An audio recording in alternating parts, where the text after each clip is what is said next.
ये चमड़ी का काला बैग याद है अजय, या भूल गए हो? मैं अपने आलीशान ऑफिस में कुर्सी की टेक लगाकर बैठा हुआ था कि तभी मेरी नजर उस काले चमड़े के बैग पर पड़ी। सामने खड़े हुए उस शख्स ने कहा कि तुम आज जिस कुर्सी पर बैठे हो उसका जरिया सिर्फ तुम्हारी मेहनत और इस एग्जाम को पास करना ही नहीं, बल्कि इसका सबसे बड़ा कारण यही काला चमड़े का बैग है। अगर उस दिन ये बैग ना होता तो आज तुम जिस मुकाम पर हो वो मुकाम कभी भी तुम्हारी जिंदगी में शामिल नहीं होता, बल्कि तुम्हारे कपड़े मिट्टी से सने होते, तुम्हारे हाथों में काले तेल की बदबू होती और हाथों की लकीरें पूरी तरह से काली पड़ चुकी होती, क्योंकि उनमें मजदूरी पकड़कर बहुत ही कठोरता आ चुकी होती। और एक ऐसी जिंदगी तुम्हारे हिस्से में आती जिसे तुम जिंदगी नहीं बल्कि दुखों का पहाड़ मानते। उस इंसान की एक एक बात ने मुझे अंदर तक इतना हिलाकर रख दिया था कि कमरे में एसी चलने के बावजूद भी मेरे माथे पर पसीने की बूंदें आ रही थी। उस इंसान का एक एक शब्द मुझे मेरे अतीत की वादियों में लेकर जाने लगा।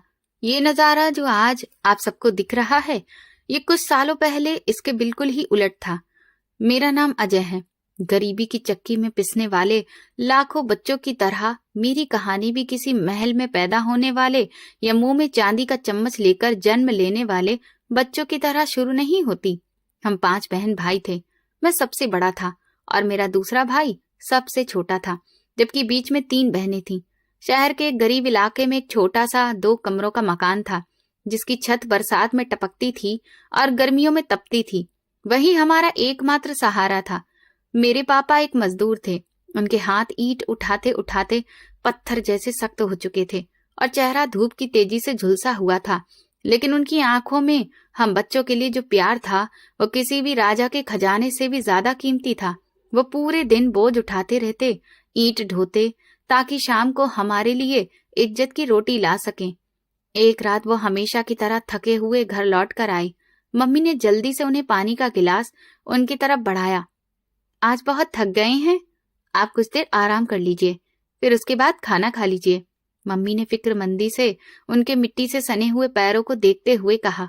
पापा ने मुस्कुराते हुए पानी पिया और मेरी तरफ देखकर बोले, जो कोने में बैठा अपने स्कूल का होमवर्क कर रहा था, थकान तो तब उतरेगी उमा जब मेरा अजय बड़ा होकर मुझे सुकून देगा। मेरा बेटा पढ़ लिख कर बड़ा आदमी बनेगा तो ये सारी मजदूरी, ये मिट्टी धोना, ये सब कुछ मैं भूल जाऊंगा। मैं चाहता हूँ कि मेरे बच्चे वो जिंदगी ना गुजारें जो मैंने गुजारी है। मैंने अपना पेन रखकर बड़े ही जोश से कहा, हाँ पापा, मैं बहुत मेहनत करूंगा। आप देखना, मैं क्लास में भी फर्स्ट आऊंगा और फिर बड़ा आदमी बनकर आपको भी कभी काम नहीं करने दूंगा। आप बस कुर्सी पर बैठकर हुक्म चलाया करना। पापा ने मुझे गले लगा लिया।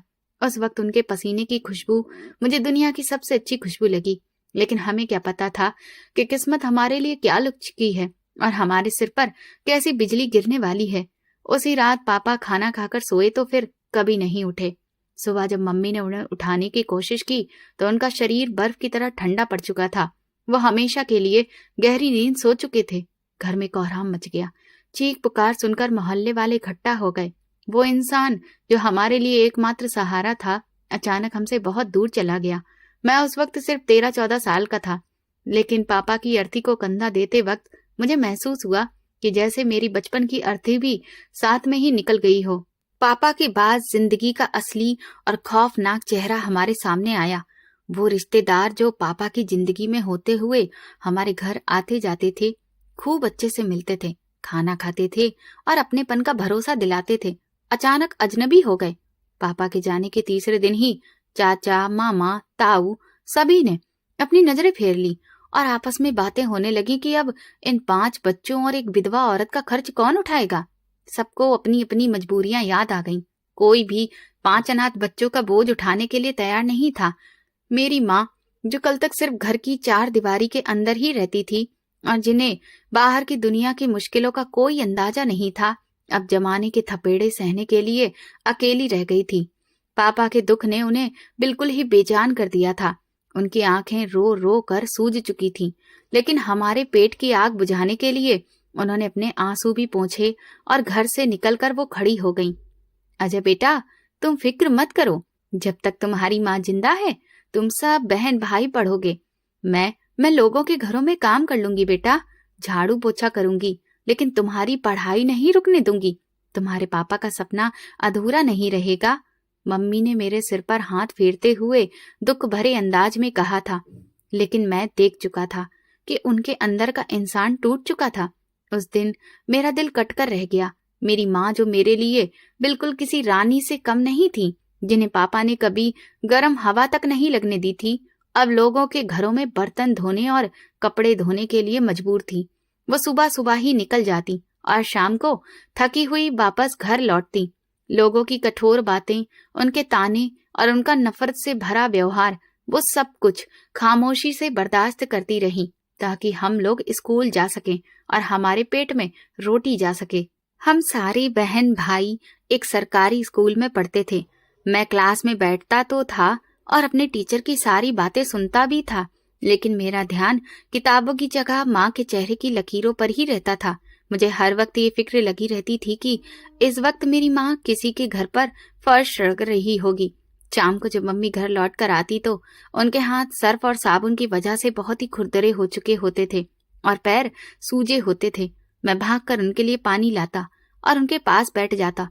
मैं सबसे बड़ा था, इसीलिए मुझे एहसास था कि हमारी माँ हमारे लिए बेइज्जती का पहाड़ झेल रही है। उनके आने से पहले ही मैं घर की सफाई कर देता, बहनों के साथ मिलकर आटा गूंथ कर रख देता ताकि मम्मी को लौटकर काम न करना पड़े। एक शाम मम्मी बहुत ज्यादा थकी हुई थी।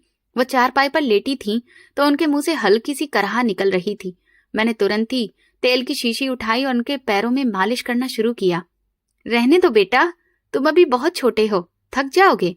मम्मी ने बड़े ही प्यार से मुझे मना करना चाहा और अपने पैर पीछे कर लिए।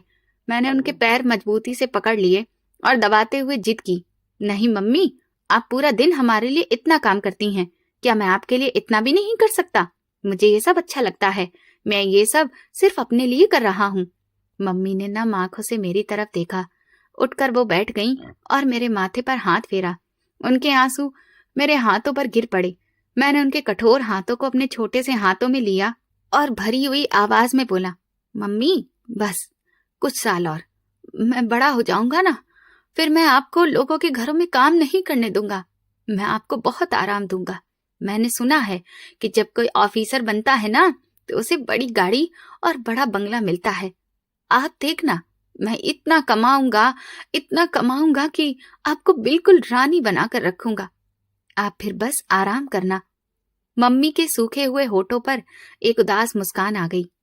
मेरा बेटा, तू बड़ा ऑफिसर बनेगा और जिस दिन मेरा बेटा ऑफिसर बनेगा उस दिन तुम्हारे पिता की आत्मा को भी सुकून मिलेगा और मैं भी समझूंगी कि मैंने अपना फर्ज अदा कर दिया है। बस तुम अपनी पढ़ाई पर ध्यान दो। मैं ये सब तकलीफें बर्दाश्त कर लूंगी, लेकिन तुम्हें मजदूर नहीं बनने दूंगी।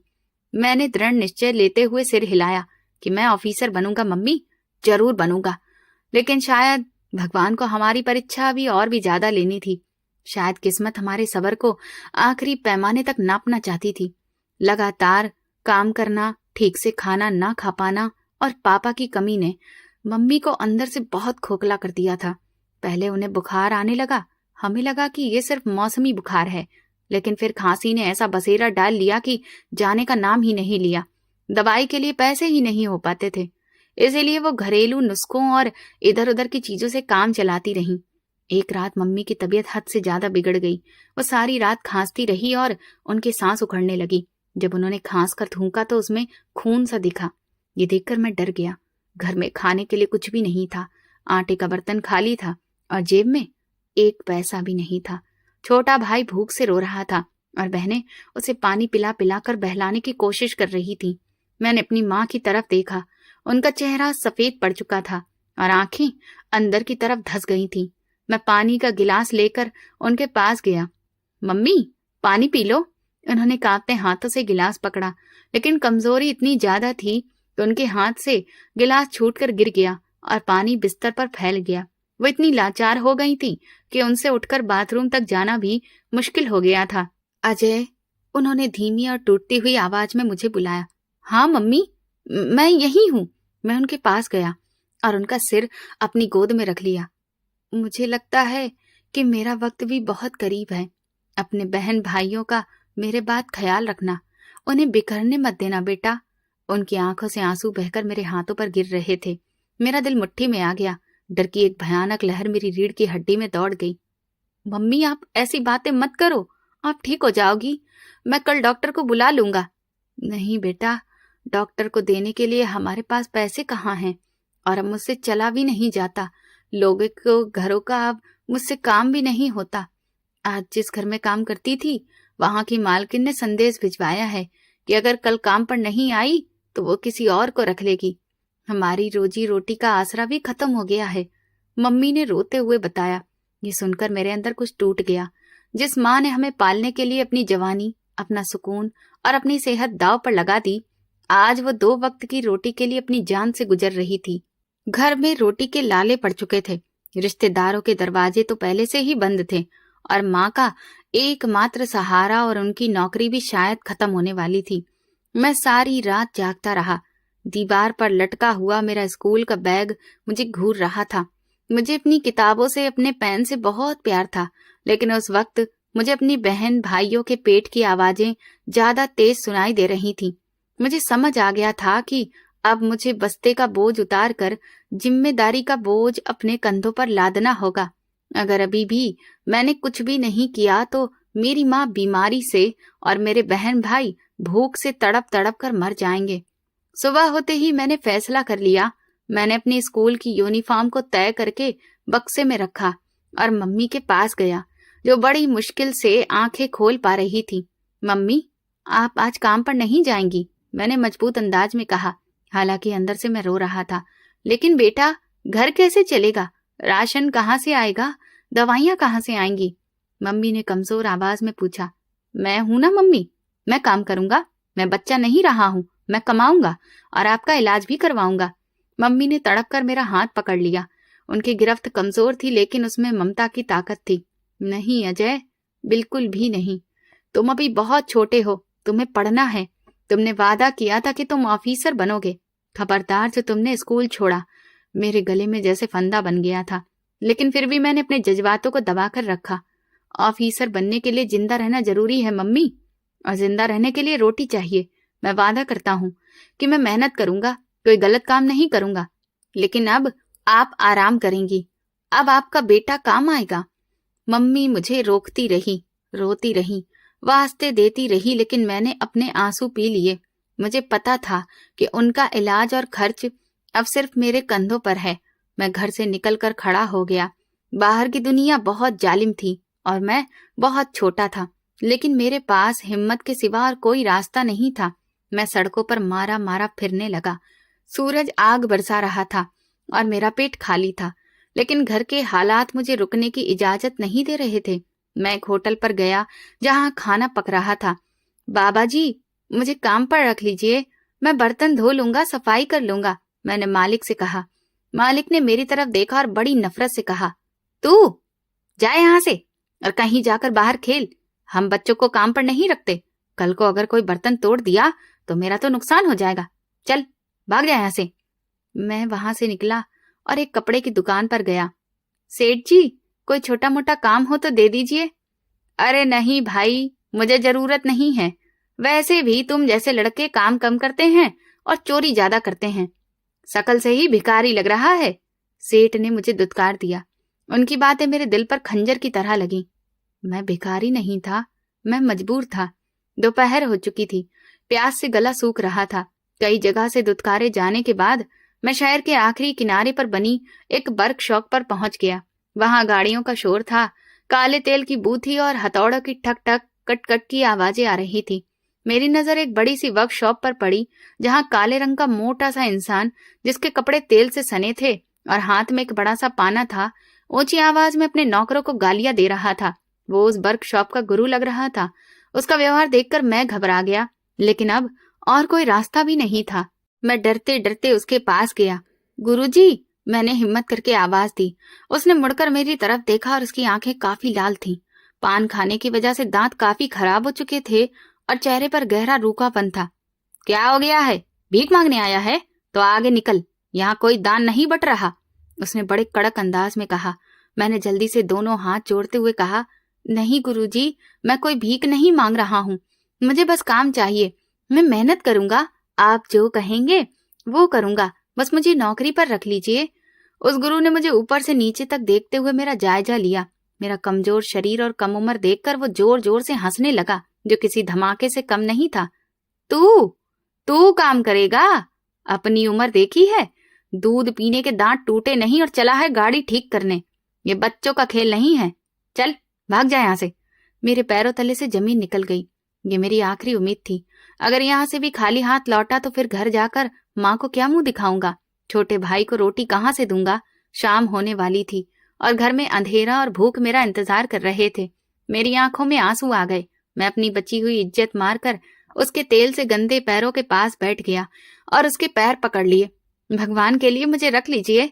मेरी माँ घर में बीमारी से मर रही है। मेरे बहन भाई भूखे हैं। अगर आपने मुझे काम नहीं दिया तो फिर हम सब लोग मर जाएंगे। मैं आपके आगे हाथ जोड़ता हूँ, मुझे थोड़े से पैसे दे दिया करें। मैं सारा दिन काम करूंगा, रात को भी काम कर लूंगा। मेरे अंदाज में ऐसी बेबसी और दर्द था कि वहां खड़े दूसरे कारीगर भी अपना काम छोड़कर खामोश हो गए। उस आदमी की हंसी रुक गई। उसने कुछ लम्हे ध्यान से मेरी तरफ देखा। शायद उसे मेरी हालत पर तरस आ गया, या शायद उसे अंदाजा हो गया कि उसे एक सस्ता और मजबूर गुलाम मिल रहा है जो कभी जुबान नहीं खोलेगा। उसने अपने गंदे हाथों से सर खुजाया और फिर लापरवाही से बोला, अच्छा ठीक है, उठ जा, ड्रामा मत कर। लेकिन सुन, काम बहुत ही कठिन है। यहाँ पर नाज नखरे नहीं चलेंगे, और अगर गलती की तो उसकी भी कोई गुंजाइश नहीं है। अगर काम चोरी की तो हड्डी पसली एक कर दूंगा। मैं शिकायत का मौका नहीं दूंगा। गुरुजी, आप जो कहेंगे मैं वो करूंगा। मैंने जल्दी से उठते हुए अपने आंसू पोंछे। चल फिर ठीक है, वो सामने जो गाड़ी खड़ी है उसके टायर खोल दे। और हाँ, दिहाड़ी सिर्फ 200 रुपए मिलेगी, वो भी अगर काम पसंद आया तो। मंजूर है? 200 रुपए? महंगाई के इस दौर में ऊंट के मुंह में जीरे जैसे थे। लेकिन उस वक्त मेरे लिए 200 रुपए भी लाखों के बराबर थे, क्योंकि इससे कम घर का चूल्हा तो जल सकता था। मैंने तुरंत ही इस बात पर सिर हिला दिया। ठीक है, मंजूर है गुरुजी। और इस तरह उस दिन स्कूल का बस्ता, किताबें और पेन की जगह मेरे हाथों में भारी रिंच और पाना आ गया। मुझे नहीं पता था कि वर्कशॉप मेरे काम की जगह ही नहीं बनेगी, बल्कि वही वो मुकाम होगा जहां मेरी किस्मत का फैसला होगा, जहां मेरी ईमानदारी का सबसे बड़ा इम्तिहान लिया जाएगा, जो मुझे फर्श से उठाकर अर्श तक ले जाएगा। वर्कशॉप का वो माहौल मेरे लिए किसी नरक से कम नहीं था। काला तेल, गाड़ियों का शोर और गुरु की हर वक्त की डांट, थप्पड़। मैंने कभी सोचा भी नहीं था कि किताबें पकड़ने वाले हाथ इतनी जल्दी काले तेल और चिकनाई में गंदे हो जाएंगे। लेकिन पेट की आग इंसान को सब कुछ सिखा देती है। पहले दिन की मजदूरी के बाद जब गुरु ने मेरे हाथ पर 200 रुपए रखे तो मेरी हथेली उन पैसों के बोझ से कांप रही थी। ये कागज के मामूली टुकड़े नहीं थे, बल्कि मेरे बहन भाइयों की भूख का इलाज थे। मैं भागता हुआ घर गया। रास्ते में एक छोटी सी दुकान से आटा और थोड़ी सी सब्जी खरीदी। जब घर पहुंचा तो माँ बेचैनी से दरवाजे पर नजर जमाए बैठी थी। जैसे ही मैं अंदर दाखिल हुआ, छोटा भाई दौड़कर मेरे पास आया और मेरी टांगों से लिपट गया। भैया आ गए, भैया आ गए, वो खुशी से जोर जोर से चिल्लाने लगा। मैंने मुस्कुराते हुए थैला मम्मी के हाथ के पास रख दिया। उन्होंने कांपते हाथों से मेरा चेहरा छुआ। मेरा बेटा बहुत थक गया होगा ना? उनकी आवाज में दर्द और प्यार दोनों घुले हुए थे। मैं जल्दी से अपने गंदे हाथ पीछे छुपा लिए ताकि वो मेरे जख्म और कट ना देख सके। नहीं मम्मी, काम तो बहुत ही आसान है। गुरुजी बहुत अच्छे हैं, उन्होंने मुझे बैठाकर काम सिखाया है। मैं झूठ बोल रहा था ताकि उनका दिल न दुखे। मम्मी ने थैली की तरफ देखा और फिर मेरी तरफ देखा। उनकी आंखों में एक सवाल था जिसे वो जुबान पर नहीं ला पा रही थी। मुझे पता था वो क्या सोच रही थी। 200 रुपए में सिर्फ इतना ही राशन आ सकता था कि पेट भर सके। दवा के लिए 1 रुपया भी नहीं बचा था। बेटा, तुमने अपने लिए कुछ भी नहीं खरीदा? उन्होंने मुझसे पूछा। हाँ मम्मी, गुरुजी ने पेट भरकर मुझे खाना खिला दिया था। मैंने फिर मुस्कुराकर झूठ बोला, हालांकि मेरे पेट में भूख के मारे मरोड़ उठ रही थी। दिन गुजरते गए। वर्कशॉप पर मेरी जिंदगी बहुत मुश्किल होती जा रही थी। गुरु का व्यवहार मेरे साथ जानवरों जैसा था। मैं सुबह सवेरे जाता और रात देर से लौटता। गुरु मुझे भारी भरकम पुर्जे उठवाता, गाड़ियां धुलवाता और जरा सी गलती पर थप्पड़ जड़ देता। एक दिन मैं गाड़ी के नीचे लेटा हुआ काम कर रहा था कि मेरे हाथ से पाना फिसल गया। गुरु ने देखा तो वो गुस्से से आग बबूला होकर मेरे पास आया और मुझे कमीज के कॉलर से पकड़कर बाहर की तरफ घसीट लिया। अरे ओ नवाबजादे, तेरा ध्यान कहाँ रहता है? अगर ग्राहक की गाड़ी खराब हुई तो मैं तेरी खाल खींच लूंगा। उसने चिल्लाते हुए मेरे सिर पर जोर से थप्पड़ जड़ दिया। मेरी आंखों में आंसू आ गए, लेकिन मैंने रोते हुए कहा, माफ कर दीजिए गुरुजी, वो हाथ में तेल लगा हुआ था, इसीलिए फिसल गया। बहाने मत बना, कामचोर, कहानी मत सुना, जा दफा हो जा यहाँ से और दूसरी गाड़ी के टायर खोल। उसने धक्का देकर मुझे दूर हटा दिया। मैं खामोशी से उठा और काम पर लग गया। मम्मी की तबीयत अब पहले से ज्यादा खराब हो चुकी थी। खांसी के साथ अब खून भी आने लगा था। डॉक्टर ने महंगी दवाइयां लिख दी थी, लेकिन मेरे पास तो 2 वक्त की रोटी के पैसे भी बड़ी मुश्किल से पूरे हो पाते थे। दवा कहाँ से लाता? एक शाम मैंने हिम्मत करके गुरु के सामने हाथ जोड़ दिए। गुरुजी, एक रिक्वेस्ट थी, मैंने डरते डरते कहा। वो कुर्सी पर बैठा चाय पी रहा था। उसने तिरछी नजरों से मुझे देखा। क्या है, जल्दी बोल। गुरुजी, घर के हालात बहुत खराब हैं। मेरी माँ बहुत बीमार है। 200 रुपए में गुजारा नहीं होता। अगर आप इजाजत दें तो रात को मैं किसी होटल पर पार्ट टाइम काम कर लूं या कोई और काम ढूंढ लूं। मैंने कांपती आवाज में प्रार्थना की। गुरु ने उठकर कप को मेज पर जोर से रखा और गुस्से से मेरी तरफ देखा। अच्छा, तो तू अब 2-2 जगह नौकरी करेगा? तेरा ध्यान काम में तो वैसे भी नहीं लगता। रात को जागेगा तो सुबह वर्कशॉप पर क्या खाक ढंग से काम करेगा? लेकिन गुरुजी, पैसों की बहुत जरूरत है, मैंने विनती की। देख लड़के, अगर यहाँ काम करना है तो मेरे हिसाब से चलना होगा। मुझे पार्ट टाइम वाला ड्रामा नहीं चाहिए। और सुन, आज से तेरी छुट्टी का वक्त भी बढ़ रहा है। दुकान बंद करके और सफाई करके ही घर जाया कर। अगर तुझे मंजूर है तो रुक, वरना यहाँ से रास्ता नाप ले। उसने बड़ी बेरहमी से फैसला सुना दिया। मेरा दिल बैठ गया। मैं वहां से जा भी नहीं सकता था, क्योंकि कोई और मुझे काम पर रखने के लिए तैयार नहीं था और यहाँ रुकना किसी नरक से कम नहीं था। मैंने सिर झुका लिया और जी ठीक है कहकर काम पर लग गया। वो दिन मैं कभी नहीं भूल सकता, जब मेरी ईमानदारी का सबसे बड़ा इम्तिहान शुरू हुआ था। गर्मी बहुत तेज थी। दोपहर का वक्त था। वर्कशॉप पर सन्नाटा पसरा था। गुरु अपने केबिन में पंखे के नीचे बैठा था, जबकि मैं बाहर धूप में खड़ा था। गुरु ने मुझे आवाज दी, अरे ओ अजय, इधर आ। मैं दौड़ कर गया। जी गुरुजी। उसने वर्कशॉप के कोने में खड़ी एक पुरानी धूल मिट्टी से सनी कबाड़ गाड़ी की तरफ इशारा किया। वो गाड़ी शायद बरसों से बंद पड़ी थी और अब मालिक उसे ठीक करवाने के लिए आया था। ये गाड़ी देख रहा है, इसका इंजन खोलना है और एक एक पुर्जे को तेल से धोकर अच्छे से चमकाना है। मुझे इस पर जरा सा भी कचरा दिखाई नहीं देना चाहिए। मैंने गाड़ी की हालत देखी तो मुझे अंदाजा हो गया कि ये घंटों का काम है। ठीक है गुरुजी, मैं अभी शुरू करता हूँ। और सुन, जब तक ये काम खत्म नहीं होगा, ना तुझे रोटी मिलेगी ना पानी। ये काम आज शाम तक हर हाल में पूरा हो जाना चाहिए। उसने हुक्म सुनाया।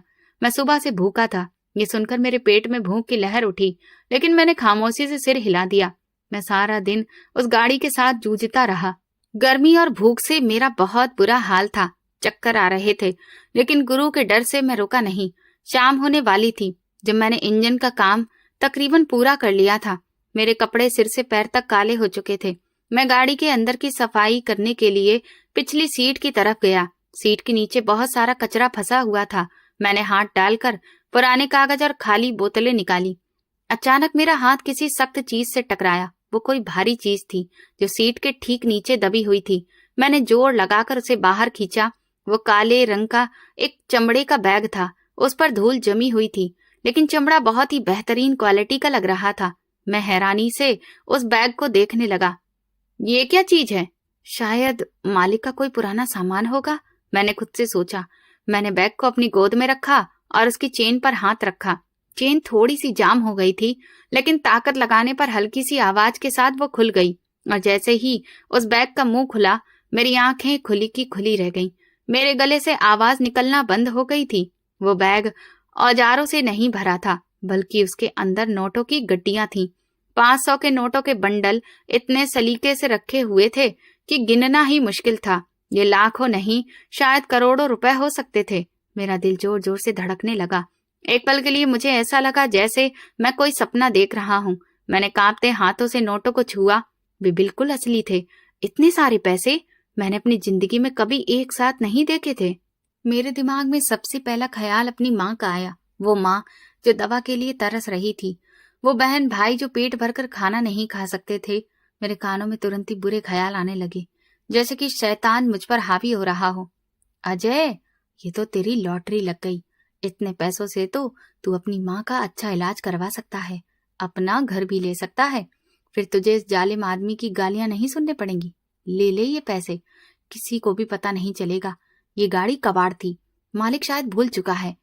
मैंने नोटों की तरफ ध्यान से देखा। उनकी चमक मेरी आंखों को और बड़ा बड़ा कर रही थी। मैंने बैग बंद करने की कोशिश की, लेकिन हाथ रुक गए। भूख और गरीबी इंसान को कमजोर कर देती है। मेरे सामने मेरी सारी मुश्किलों का हल रखा था। बस एक बार ये बैग छुपाना था और मेरी जिंदगी बदल सकती थी। लेकिन फिर अचानक मेरे कानों में माँ की आवाज गूंजी, बेटा मर जाना, लेकिन बेईमानी की कमाई कभी भी घर लेकर मत आना। गरीबी बर्दाश्त हो जाती है, लेकिन बेईमानी की कमाई हमारी पूरी जिंदगी बर्बाद कर देती है। मैं अब उलझन में पड़ गया था। एक तरफ दौलत का अंबार था जो मेरी हर जरूरत पूरी कर सकता था, और दूसरी तरफ मेरी माँ की सीख थी। मेरा जमीर मुझे झंझोड़ रहा था। मैं पसीने में भीग गया। मैंने कांपते हाथों से बैग की चेन दोबारा बंद करने लगा। दिल में एक जंग जारी थी कि अब मैं क्या करूं। मैं ऐसी सोच में खोया था कि तभी पीछे से गुरु की भारी आवाज आई, ओ लड़के, क्या कर रहा है वहां? काम खत्म हुआ या नहीं? मेरा दिल उछलकर गले में आ गया। अगर गुरु ने ये बैग देख लिया तो वो मुझे जान से मार डालेगा, या फिर ये पैसे खुद ही रख लेगा। मुझे पता था कि गुरु ईमानदार नहीं है। वो ग्राहकों की गाड़ियों के नए पुर्जे निकालकर पुराने पुर्जे लगा देता था। अगर उसे इस बैग की भनक भी पड़ गई तो ये अमानत कभी भी इसके असली मालिक तक नहीं पहुंचेगी। मैंने जल्दी से बैग वापस सीट के नीचे धकेल दिया। जी गुरुजी, बस सीट के नीचे से कचरा निकाल रहा हूँ, मैंने घबराकर जवाब दिया। गुरु पास में आया और झांक कर देखा। अंधेरा हो रहा था, इसीलिए उसे सीट के नीचे कुछ भी दिखाई नहीं दिया। जल्दी कर, मुझे घर जाना है। तू भी दुकान बंद कर और निकल यहाँ से। ये कहकर वो वापस मुड़ गया। गुरु के जाने के बाद मैंने चैन की सांस ली, लेकिन अब मेरे सामने एक नई मुसीबत खड़ी थी। ये बैग यहाँ पर छोड़ना खतरे से खाली नहीं था, और साथ लेकर जाना भी एक बहुत बड़ा रिस्क था। मैंने फैसला किया कि मैं ये बैग इसके असली मालिक तक पहुंचाऊंगा। जिसकी ये गाड़ी है, ये पैसे भी उसी के हैं। मैंने गाड़ी के डैशबोर्ड में रखे हुए कागजों को ध्यान से देखना शुरू किया। वहां एक कार्ड मिला जिस पर मालिक का नाम और घर का एड्रेस लिखा हुआ था। वो शहर के एक बहुत ही आलीशान इलाके का पता था। अंधेरा फैल चुका था। गुरु अपनी मोटरसाइकिल निकाल कर जा चुका था और मुझे दुकान बंद करने की हिदायत देकर गया था। मैंने जल्दी जल्दी सामान समेटा, दुकान का शटर गिराया और ताला लगा दिया। फिर मैंने चारों तरफ देखा। सड़क वीरान हो रही थी। मैंने दोबारा गाड़ी का दरवाजा खोला और वो भारी बैग बाहर निकाल लिया। उसे मैंने अपने पास रखे मैले कपड़े से छुपाने की कोशिश की, लेकिन वो काफी बड़ा था। एक अनजाना डर मेरी नसों में फैलने लगा। अगर किसी ने मुझे इस बैग के साथ देख लिया तो समझेगा कि मैंने चोरी की है। अगर पुलिस मिल गई तो मैं क्या जवाब दूंगा? लेकिन मेरा जमीर मुझसे कह रहा था कि यह किसी की अमानत है, और किसी की अमानत को अपने पास रख लेना सबसे बड़ा गुनाह होता है। हे भगवान, मेरी मदद करना। मैं ये बोझ इसके असली मालिक तक पहुंचाना चाहता हूँ। मैं दिल से भगवान से प्रार्थना करने लगा। मैं बैग को अपने सीने से लगाकर सड़क पर आकर खड़ा हो गया। हर गुजरती हुई गाड़ी मुझे पुलिस की गाड़ी लग रही थी। मेरे दिल की धड़कनें इतनी तेज थीं कि मुझे अपनी पसलियों से टकराती हुई महसूस हो रही थी। थोड़ी ही देर बाद एक रिक्शा आता हुआ दिखाई दिया। मैंने हाथ हिलाया। रिक्शा मेरे पास आकर रुक गया। कहाँ जाना है बेटा? रिक्शे वाले ने पूछा। मैंने उसे कार्ड पर लिखा हुआ एड्रेस बताया। बैठ जाओ, उसने मुझसे कहा। मैं जल्दी से रिक्शे में बैठ गया और बैग को अपनी टांगों के बीच में दबा लिया। रिक्शा चल पड़ा और मैं एक अनजानी मंजिल की तरफ निकल पड़ा, जहां मेरी जिंदगी का एक और हैरान कर देने वाला मोड़ मेरा इंतजार कर रहा था। रिक्शा गलियों से गुजर रहा था और मेरा दिल किसी डोलती नाव की तरह हिचकोले खा रहा था। टांगों के बीच में दबा हुआ वो काला बैग मुझे किसी भारी पहाड़ जैसा महसूस हो रहा था। मैंने कभी सपने में भी इतनी बड़ी रकम के बारे में नहीं सोचा था। रिक्शा जैसे जैसे हिल रहा था, मुझे अपना वजूद भी हिलता हुआ लग रहा था। बार बार ख्याल आ रहा था कि अगर किसी मोड़ पर पुलिस ने मुझे रोक लिया तो मैं वहां क्या जवाब दूंगा, या अगर गुरु को पता चल गया कि मैंने वो बैग निकाल लिया है तो वो मेरी जान ही ले लेगा। बेटा, तुम कहाँ खो गए हो? एड्रेस तो आ गया है। रिक्शे वाले की आवाज ने मुझे वर्तमान में लाकर पटक दिया। मैंने बाहर देखा तो एक आलीशान गेट सामने था। अभी मैं रिक्शे से उतरा ही था कि मुझे अपने घर का ख्याल आया। आज मैं घर के लिए कोई राशन नहीं ले पाया था। मम्मी तो भूखी होंगी, बहन भाई इंतजार करते करते शायद अब तक सो चुके होंगे। मेरे पास वो 200 रुपए अभी भी जेब में पड़े थे, जो गुरु ने आज बड़ी मुश्किल से मुझे दिए थे। क्या हुआ बेटा, पैसे निकालो। रिक्शे वाले ने हाथ आगे किया।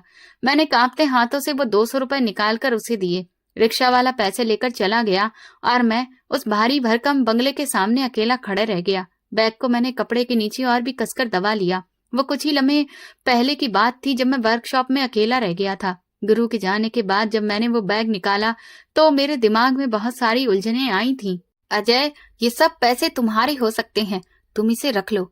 मेरे अंदर से एक आवाज आई थी। बार बार ख्याल आ रहा था कि इन पैसों से मेरे बहन भाई बहुत अच्छी जिंदगी जी सकते हैं और उनकी पढ़ाई लिखाई की दिक्कतें भी दूर हो जाएंगी। लेकिन फिर मेरी परवरिश मेरे सामने आकर खड़ी हो जाती थी कि अगर मैंने ऐसा किया तो फिर मुझ में और मेरे गुरु में क्या ही फर्क रह जाएगा। वो गुरु जो दूसरों के साथ बेईमानी करता है। नहीं, मैं ऐसा नहीं करूंगा। मैंने उसी वक्त खुद से फैसला किया था। मैं गरीब जरूर हूं लेकिन चोर नहीं हूं। मैं ये बैग इसके असली मालिक तक जरूर पहुंचाऊंगा, चाहे फिर इसके लिए मुझे आज की रात भूखा ही क्यों न सोना पड़े।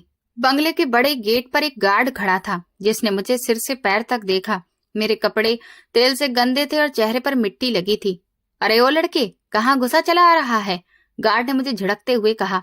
मैंने डरते हुए कहा कि साहब, वो मुझे मलिक साहब से मिलना है, उनकी गाड़ी का कुछ सामान है। गार्ड जोर से हंस पड़ा। मलिक साहब तुम्हारे जैसे भिखारियों से नहीं मिलते, चल भाग यहाँ से। उसके अंदाज की तलखी ने मेरे अंदर एक टीस पैदा कर दी। मैं भिखारी नहीं था, मैं एक मेहनत करने वाला इंसान था जिसके हाथ में इस वक्त इस बंगले के मालिक की करोड़ों की अमानत थी। देखो भैया, मेरी बात तो सुनो, बहुत जरूरी काम है, बस एक बार कह दो कि वर्कशॉप से अजय आया है। मैंने मिन्नत की। गार्ड ने गुस्से से मुझे धक्का दिया। कह रहा हूं ना, जा यहाँ से, वरना मैं पुलिस को बुला लूंगा। मैं पीछे हट गया, लेकिन मैं वहां से जा नहीं सकता था। मैं गेट के साथ लगी हुई दीवार के बगल में बैठ गया। बैग मेरे हाथ में था और मेरा दिमाग अतीत के उन पलों में भटक रहा था जब हम खुशहाल हुआ करते थे।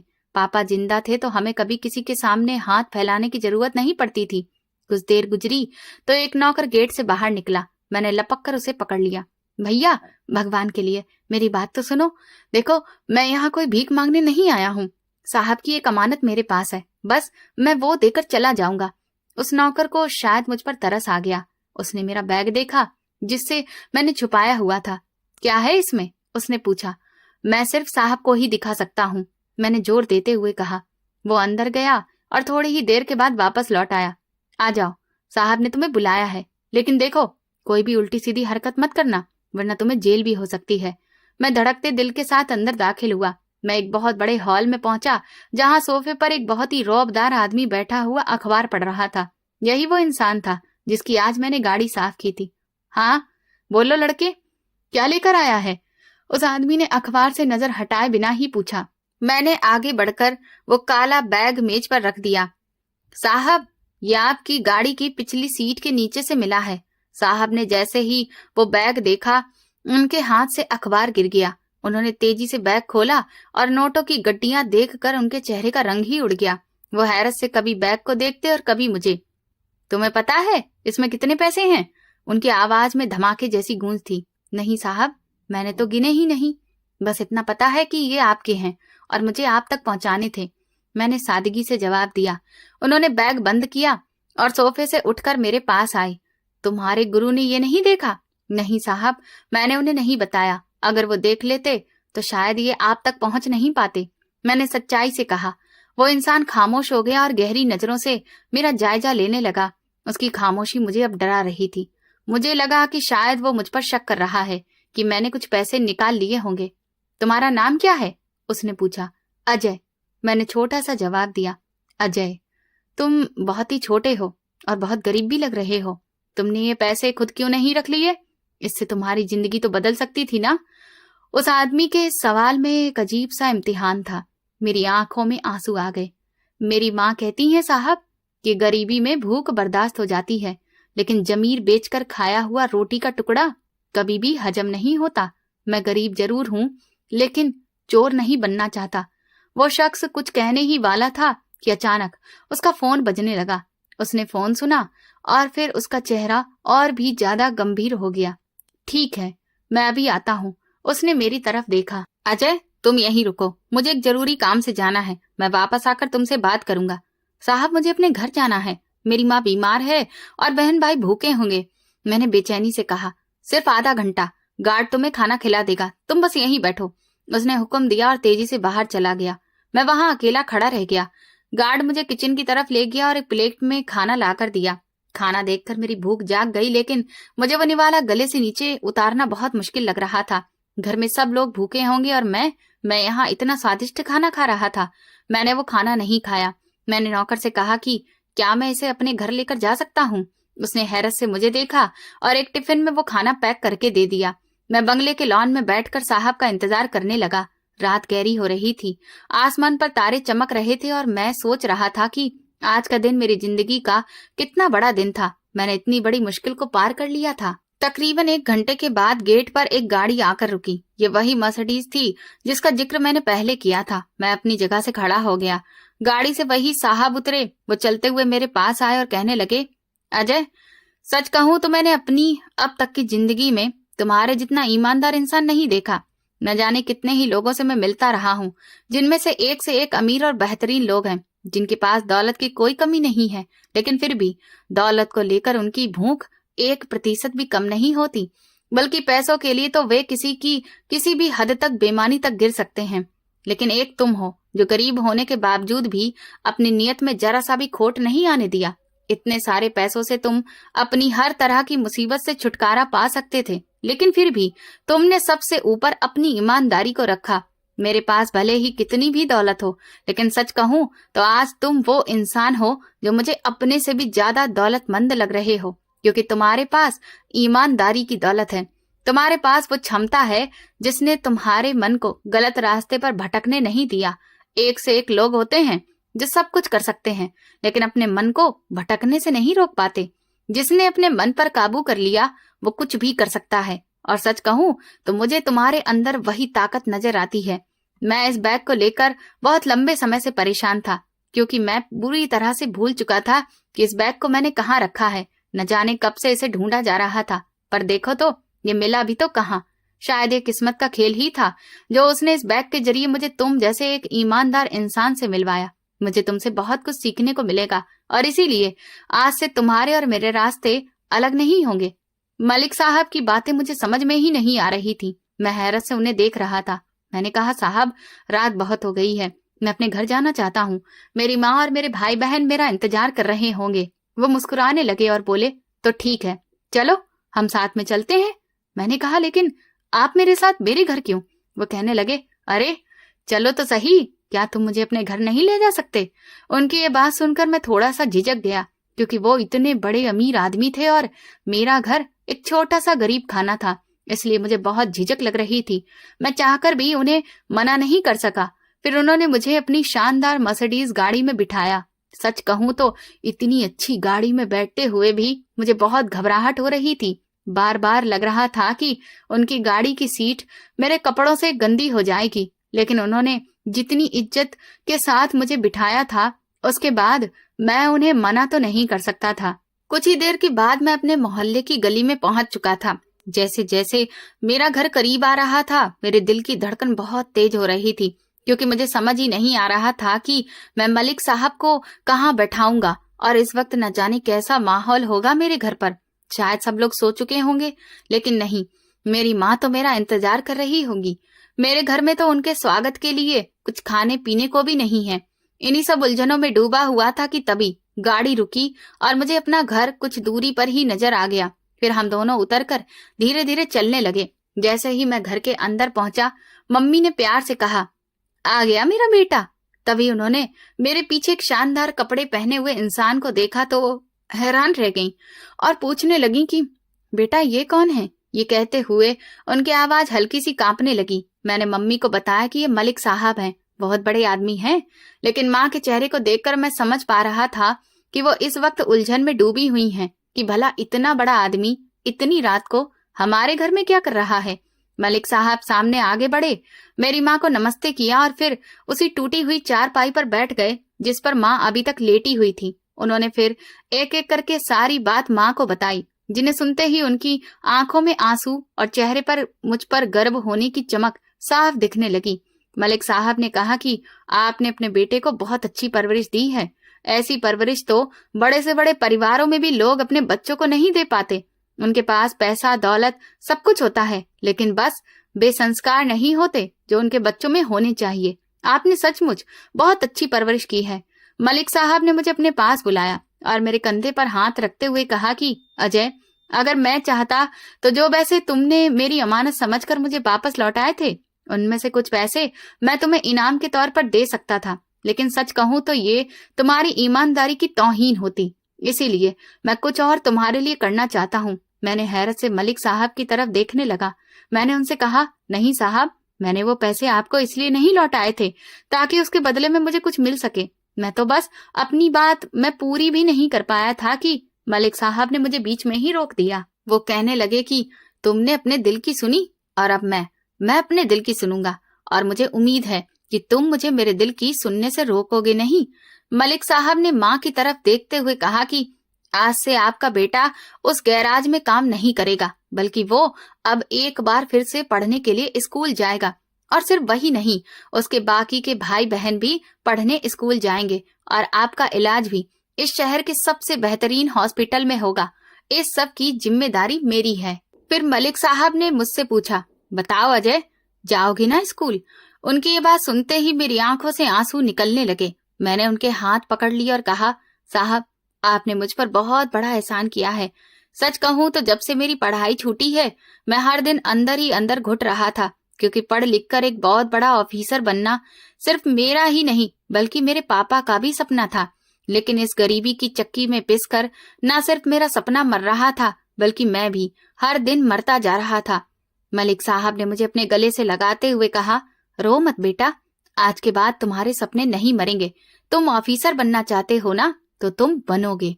बस अब तुम्हें सिर्फ अपनी पढ़ाई पर ध्यान देना है और खूब मेहनत करनी है। उस रात के बाद हमारी जिंदगी की रात ढल चुकी थी और एक नया खूबसूरत चमकदार सवेरा हमारी जिंदगी में रोशन हुआ था। मलिक साहब ने जो कहा उसे करके दिखाया। मेरा और मेरे बाकी भाई बहनों का एडमिशन उन्होंने शहर के सबसे अच्छे स्कूल में करवाया और माँ का इलाज भी बेहतरीन तरीके से होने लगा, जिससे उनकी तबीयत में धीरे धीरे सुधार आने लगा था। हमारे घर के हालात अब बेहतर होने लगे, क्योंकि सारा खर्चा मलिक साहब ने अपने कंधों पर ले रखा था। मैंने एक दो बार उनसे कहने की कोशिश भी की कि आप हम पर इतने एहसान मत कीजिए, तो उन्होंने कहा कि ये तुम पर मेरा कोई एहसान नहीं है, बल्कि ये मेरा फर्ज है। एक फर्ज तुमने निभाया था और एक फर्ज मैं निभा रहा हूँ, और तुम इसे किसी भी एहसान या बोझ की तरह मत समझो। जिस दिन तुम कामयाब होकर कुछ बन जाओगे, उस दिन मैं इस फर्ज से खुद को अलग कर लूंगा, लेकिन तब तक के लिए तुम मुझे नहीं रोकोगे। मैंने मलिक साहब की बात मान ली और दिन रात खुद को पढ़ाई में पूरी तरह झोंक दिया, क्योंकि मुझे जल्द से जल्द अपने पापा का वो सपना पूरा करना था जो ना सिर्फ हमारे लिए जरूरी था, बल्कि हमारी जिंदगी को भी बदल देने वाला था। और फिर आखिरकार वो दिन आया जब मेरा सिलेक्शन एसपी के पोस्ट पर हुआ। मैं खुशी से फूला नहीं समा रहा था। उस दिन सबसे पहले मैं माँ को अपने साथ लेकर मलिक साहब के बंगले पर मिठाई लेकर पहुंचा और उनका आशीर्वाद लिया, क्योंकि अगर वो मेरी जिंदगी में ना आते तो शायद मेरा ये सपना हमेशा सपना ही रह जाता। उस दिन मलिक साहब गर्व से फूले नहीं समा रहे थे, बिल्कुल उसी तरह जैसे कोई पिता अपने बेटे की कामयाबी पर फक्र महसूस करता है। उनकी आंखों से जो खुशी के आंसू निकल रहे थे, वे मेरे लिए बहुत कीमती थे। मैंने उनके पैर छूकर आशीर्वाद लेते हुए उनसे कहा कि आप मेरे लिए भगवान से कम नहीं हैं, और आपने मेरे लिए जो किया है वो मैं मरते दम तक नहीं भूलूंगा। आज भगवान ने मुझे इतना कामयाब कर दिया है कि मैं न सिर्फ बखूबी अपने परिवार की जिम्मेदारी संभाल रहा हूँ, बल्कि शहर में जब भी मुझे कोई बेसहारा या लाचार दिखता है तो मैं उसकी मदद करने से अपने कदम पीछे नहीं खींचता। मुझे हर उस बच्चे में अपना अतीत नजर आता है। मैं सोचता हूँ कि मेरी जिंदगी में तो मलिक साहब चमत्कार बनकर आए थे, लेकिन हर बच्चा मेरे जैसा खुशकिस्मत नहीं होता जिसकी जिंदगी में मलिक साहब जैसे महान इंसान आए। इसीलिए जितनी मदद मुझसे हो सकती है, मैं हर हाल में हर जरूरतमंद की मदद करता हूँ। आज न सिर्फ मेरा अपना घर और गाड़ी है, बल्कि मेरी माँ पूरी तरह से स्वस्थ होकर मेरे साथ है। आज वो गरीबी के दिन पीछे छूट चुके हैं। मेरी 2 बहनें टीचर बन चुकी हैं। एक बहन बैंक में मैनेजर है और छोटा भाई अभी अपनी 12वीं की पढ़ाई कर रहा है।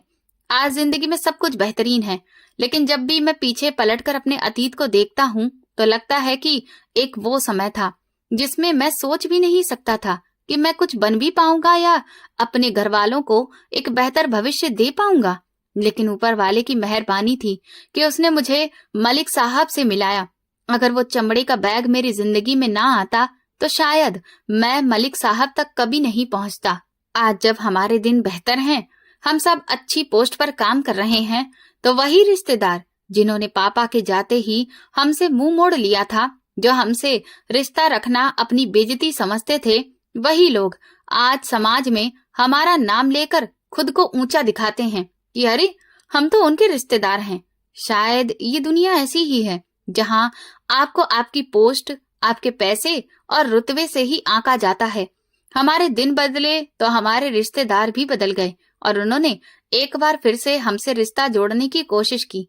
लेकिन मैं अब इससे बहुत ऊपर उठ चुका हूँ, क्योंकि जिन लोगों ने हमारे बुरे वक्त में हमारा साथ नहीं दिया, उन्हें कोई भी हक नहीं बनता कि वे अब हमारे अच्छे वक्त में भी हमारे साथ हों। जब बुरे वक्त में मैं, मेरे भाई बहन और मेरी माँ ही एक साथ अकेले डटकर उस भयंकर तूफान में खड़े थे, तो आज इस फूलों की बारिश में भी मैं सिर्फ अपने परिवार के साथ ही रहना चाहता हूँ।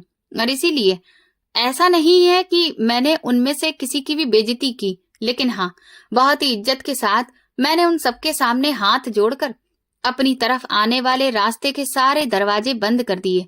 हो सकता है कि मेरी ये बात आपको गलत लगे, लेकिन मेरा मानना यही है कि जो हमारे बुरे वक्त में हमारे साथ नहीं है, उसे हमारे अच्छे वक्त में भी साथ नहीं होना चाहिए। मैं आज भी लगभग हर हफ्ते मलिक साहब से मिलने जरूर जाता हूँ, उनका हालचाल पूछता हूँ। वो मुझे मेरे पिता के जैसे ही लगते हैं। मैं भगवान से प्रार्थना करता हूँ कि इस दुनिया में हर अजय को मलिक साहब जैसा इंसान जरूर मिले। तो दोस्तों, अगर आपको ये कहानी पसंद आई है तो कमेंट करके जरूर बताएं। वीडियो को लाइक करें, हाइप दें और ज्यादा से ज्यादा शेयर करें। चैनल पर नए हैं तो सब्सक्राइब करें और नोटिफिकेशन बेल दबाएं ताकि अगली अपडेट सबसे पहले आपको मिले। ये कहानी प्रेरणा और मानवीय मूल्यों पर आधारित है। इसके सभी पात्र और घटनाएं वास्तविक जीवन से प्रेरित हो सकती हैं, लेकिन किसी भी व्यक्ति, स्थान या घटना से समानता पूरी तरह से संयोग मात्र है। इस कहानी का उद्देश्य ईमानदारी, संघर्ष और सही फैसलों की ताकत को दिखाना है, न कि किसी व्यक्ति या वर्ग को ठेस पहुंचाना। धन्यवाद।